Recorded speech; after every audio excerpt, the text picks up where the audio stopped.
When I was 19 years old, I worked as a lifeguard at the YMCA. I had the lap swimming from 6 a.m. to 9 a.m. every morning. And there was this old home, old folks home, about, a few blocks away, and all these residents would come down, and there's this old guy named Jerry, who was like 93 years old, and he would kind of come down and fall in the pool, swim for a little while, and then he would sit next to me and tell me about his life, his sex life, which was like done and over with like 30 years ago. But that did not stop him from telling me in great detail about his relationship and all this stuff. I'm just going to let him tell it.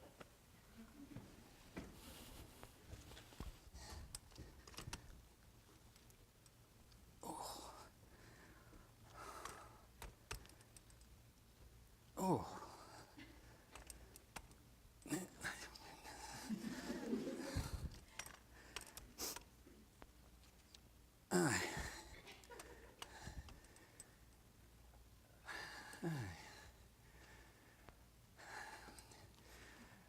I was married to the same woman for 73 years.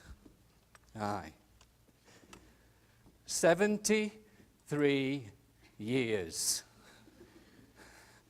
That's 10 marriages to most of you lot. And it was to me too.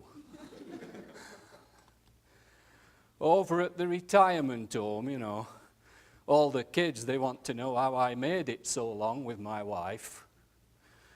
So I tell them, you fall in love many times, but always with the same person.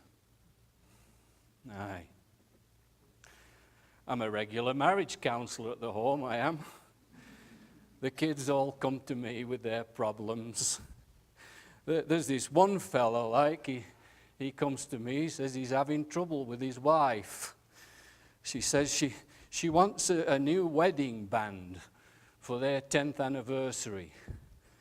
The old one, it was cheap, and they didn't have much money when they got married. But now, you see, he's got a good job. But he says he doesn't want to spend much, $2,000 on something that he thinks is lavish and extravagant and frivolous. Aye. So I says to him that's the point, dummy. It's supposed to be lavish and extravagant and frivolous. Love is not supposed to be practical. Well, he kicks up a bloody big fuss. So I said to him, don't worry, kid, her next husband will buy it for her. He went out and he bought that ring. Aye. I dole out marriage guidance like they give me medication. But truth is, I don't know what the bloody hell I'm talking about. You see, the reality is that I was happily married for 73 years because my wife and I, we took hot baths together. Aye.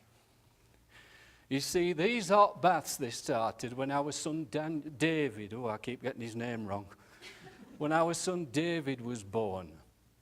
See, my wife, she was right petite. She was just a little thing, about 100 pounds. She nearly died giving birth to David. And doctor, he says to us, she's not designed for giving birth to children. He said next time she'd likely die.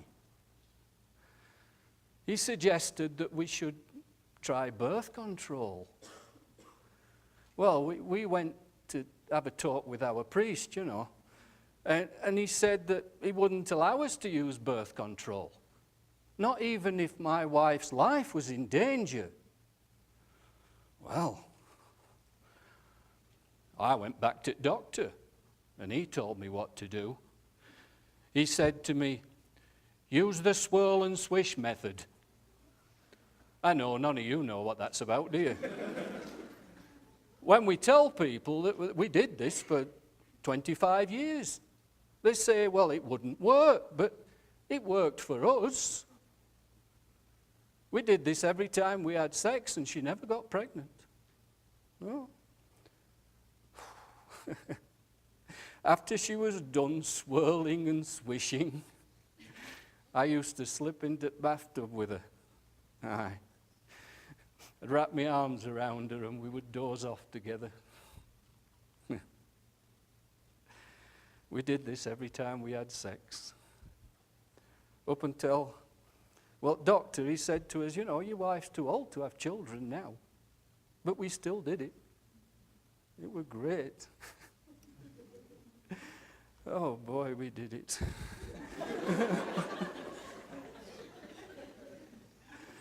Aye. We did. You see, it was a ritual to us. It was as indispensable to us as kissing. Aye. Truth is, I think my wife, she looked forward to baths more than she did sex. I don't know why I'm laughing.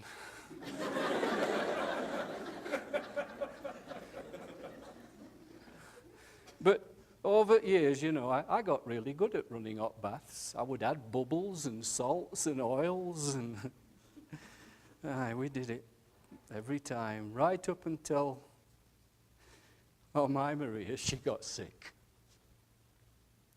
Aye. My Maria died 3 years ago.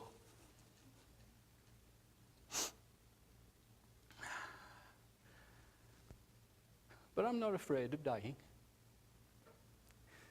You see, to me, death is just another chance for me to be with my Maria. Aye. I look back on my life and I can't remember entire years. Sometimes, you know, the memories, they just, I can't figure out which decade they belong in. They flutter around like butterflies, you know. Aye. But I'll tell you something. I do remember those baths. Aye. Those baths.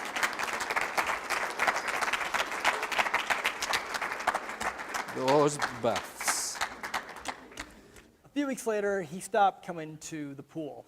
So I asked some of the other residents what happened to him, and they told me that he had died of a stroke. And in all places, it happened in a bathtub.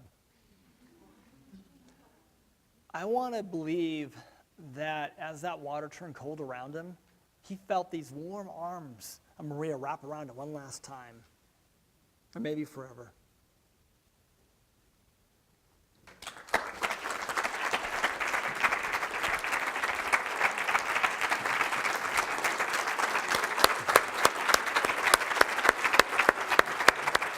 Okay, wait. I just want to say, do not go home and try the swirl and swish method. This is not a viable form of birth control. I repeat, do not go home and use swirl and swish. There's plenty of information and condoms I hear are available out there too.